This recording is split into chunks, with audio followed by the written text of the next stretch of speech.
ছয়টা কারণে আমাদের হৃদয়ে যে গোবিন্দের প্রতি ভক্তি, রাধারানীর প্রতি ভক্তি রয়েছে, সেটা আস্তে আস্তে নষ্ট হয়ে যায়। কয়টা কারণ? ছয়টা কারণ ছিল। রূপ গোস্বামী পাদ তার উপদেশামৃত গ্রন্থে তিনি বলছেন, এই ছয় কারণের মধ্যে প্রথম যে কারণ সেটা হলো অত্যাহার। কি আহার গোমা? মানে অধিক আহার। অধিক আহার মানে বেশি বেশি খাবার গ্রহণ করা। আমাদের শাস্ত্র বলছেন দুইটা কারণে আমাদের আয়ু নষ্ট হয়। কয়টা কারণে?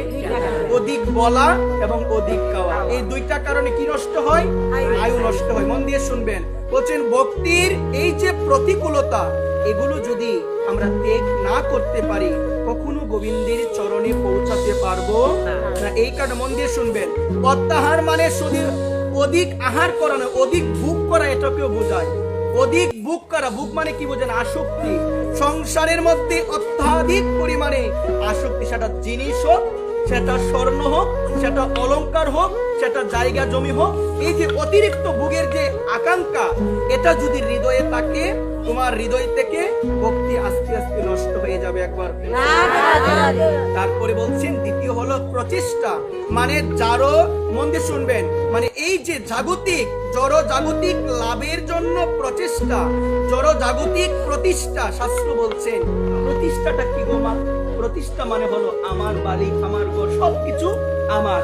আমার মহাপ্রভু বলছেন এই প্রতিষ্ঠা হলো শুকুরের বিস্তার সমান। ভক্তদের এই আমার বলে প্রতিষ্ঠা করা উচিত নয়। ভক্তরা বলবে সবকিছু কার? সবকিছু কার মা?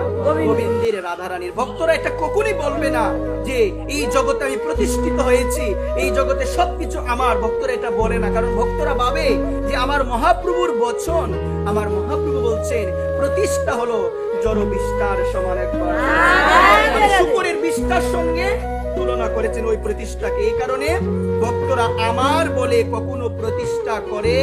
ভক্তরা ভাবে যে এই জগৎ সংসারে আমরা যা কিছু দেখতে পাচ্ছি, সমস্ত কিছুর মালিক হলো একজন। তিনি কে? তিনি হলো ভগবান। তিনি হলো আমার ভগবান, আমার গোবিন্দ। এই কারণে আমি হলাম তার দাস, আর দাস হিসাবে আমার করণীয় হলো আমি যেন সর্বদা সর্বক্ষণ যেন আমি গোবিন্দ চিন্তন, গোবিন্দের নাম স্মরণ করতে পারি। মা কয়টা হয়েছে? দুইটা। কয়টা হয়েছে? অত্যাহার। এটা শুনেছেন? ভালোভাবে লক্ষ্য করবেন না। যদি লক্ষ্য না করতে পারেন মা, ভক্তিটা নষ্ট হয়ে যাবে। মন দিয়ে শুনবেন মা, ভক্তি জিনিসটা আমাদের জীবনে পরম সম্পদ। আমরা ভাবি টাকা পয়সা, ঘর বাড়ি, 2 কোটি আছে ব্যাংকে, 4 কোটি আছে, এটা হলো পরম সম্পদ। আমাদের ধারণা। শাস্ত্র বলছেন পরম সম্পদ হলো ভক্তি।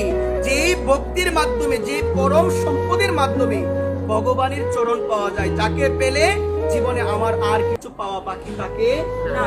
যাকে লাভ করলে আমার জীবনের সমস্ত অভাব অনটন সমস্ত কিছু দূর হয়ে যায়, তিনি হলো ভগবান। আর তাকে পেতে গেলে যে সম্পদের প্রয়োজন, সেই সম্পদটা কি গো মা? সেই সম্পদ কি? সেই সম্পদ হলো ভক্তি। এই কারণে ওই ভক্তিটা নষ্ট হয়ে যায় অত্যাহার, মানে অধিক আহার, অধিক ভোগ করা, অধিক জমি জায়গা কিনা। এই যে আকাঙ্ক্ষাটা হৃদয়ে, এই আকাঙ্ক্ষার জন্য আমাদের ভক্তি নষ্ট হয়ে যায়। তারপরে কি বলছে জানো? প্রজল্প, আজে বাজে কথা বলে। আমার কিছু মা আছে, কিছু বাবা আছে, আজে বাজে কথার আসর হলে সেই জায়গা থেকে উঠতে আর মন চাই। এমন আছে কিনা? যত আজে বাজে কথা বলবেন, ভক্তি তত নষ্ট হয়ে যায়। মহাপ্রভু বলছেন গ্রাম্য কথা না কহিবে, গ্রাম্য কথা না শুনিবে, ভালো না খাইবে, ভালো না পড়িবে। কার কথা? মহাপ্রভুর কথা। মহাপ্রভু বলছেন আজে বাজে কথা, মানে কৃষ্ণ কথা বিহীন যে আজে বাজে কথা, যে কথার কোনো প্রয়োজন নেই, অপ্রয়োজনীয় কথা বলা যাবে। যদি বেশি বেশি বলো, তোমার হৃদয় থেকে ভক্তি অন্তর জ্ঞান হয়ে যাবে, মানে ভক্তি চলে যাবে। এই কারণে ধ্যান দিয়ে শুনবেন।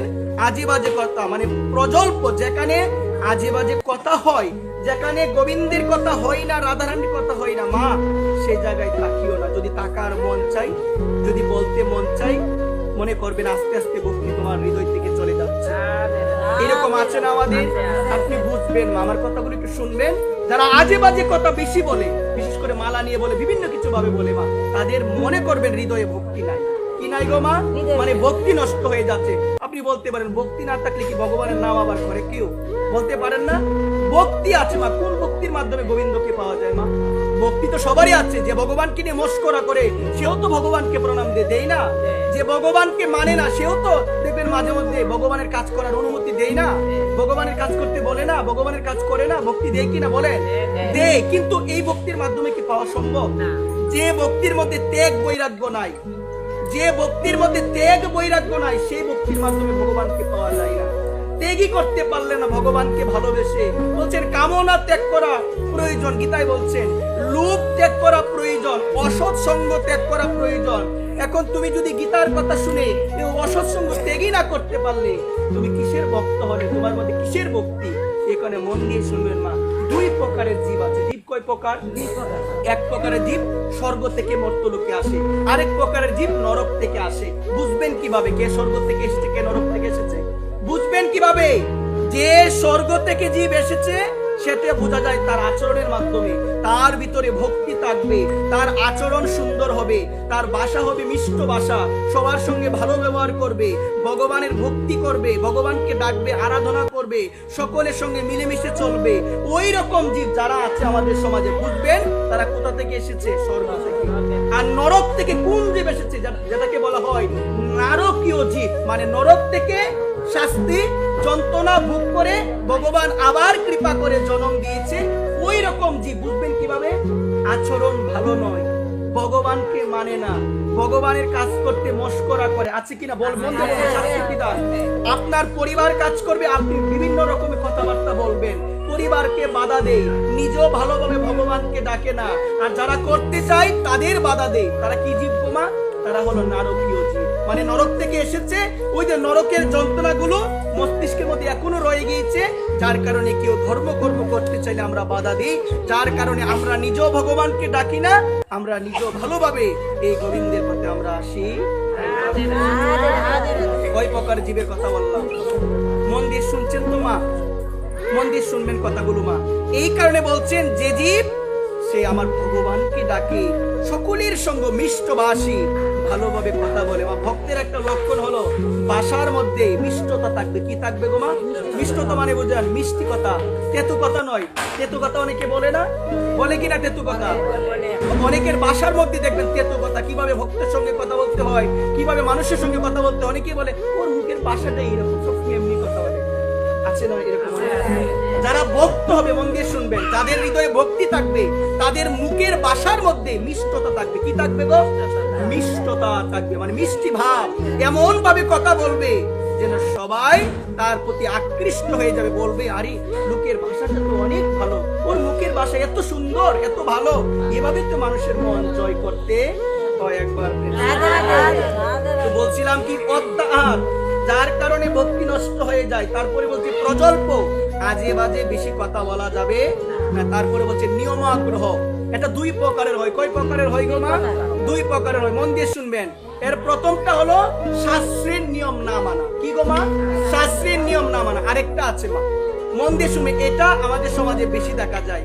এটা হচ্ছে কুটিনাটি বিভিন্ন কিছু দেখা, এই বুঝি এই হয়ে গেল, এই বুঝি আমাকে ছুঁয়ে দিল, এই বুঝি আমার তালের মধ্যে ধরে নিল, এরকম আছে না অনেকে?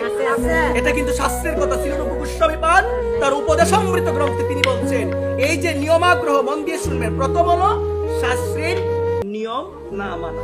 শাস্ত্র বলে শুনো না, শাস্ত্র বলে মানো না। শাস্ত্রে এক কথা বলে বলে আমি আগে এরকম ভাবে করে এসেছি, এখনো আমি করবো, অথচ শাস্ত্রের সাথে মিল নাই। বলে না মা? অনেকে বলে, কিন্তু আমি শুনি মা। অনেকে বলে যে আগে তো করছি, এখন আর যেভাবে চলছে সেভাবেই না মানলে আমার কিছু আসবে যাবে না, তোমারই ক্ষতি হবে। যদি না মানো, এটা তোমার শাস্ত্র সিদ্ধান্ত, না মানলে এটা কখনো হয় না। মা মন দিয়ে শুনবে। তারপরে হচ্ছে নিয়ম, অত্যাধিক নিয়ম, কুটিনাটি পরিহারি, একান্ত হইয়া কৃষ্ণ ভজন। এই বুঝি প্রসাদী হয়ে গেল, এই বুঝি আমাকে ছুঁয়ে দিল, এটা ত্যাগ করতে হবে। এই বুঝি আমার তালার মধ্যে কেউ ধরে নিল, এই বুঝি আমার হাতের মধ্যে প্রসাদ আমাকে কেউ, যারা মাংস বুঝি, যারা আমিষ বুঝি, তারা আমাকে ধরে নিল। এই যে নিয়মাগ্রহ, এই নিয়ম, এত নিয়ম মা করতে নাই। মন দিয়ে শুনবেন মা, নিয়ম করা যায়, কতটুকু করতে হবে এটাও জানা প্রয়োজন। নিয়মের প্রতি আসক্ত হয়ে আপনি এতই নিয়ম করেন, আপনি ভুলে গেলেন জীবনের উদ্দেশ্য কি, তাহলে শুধু নিয়ম নিয়ম করে গেলেন, আর ভগবানকে পাওয়া যে উদ্দেশ্য এটা ভুলে গেলেন, হবে না। এত কিছু করবেন না, মন দিয়ে শুনবেন। কুটিনাটি শাস্ত্রের কথা, কুটিনাটি পরিহারি একান্ত হইয়া কৃষ্ণ ভজন, রাধারানীর ভজন করো। এইভাবে করতে হবে, না হলে কিন্তু হবে না। তারপরে বলছে জনসঙ্গ। জনসঙ্গ মানে কি? আজে বাজে সঙ্গ ত্যাগ করো।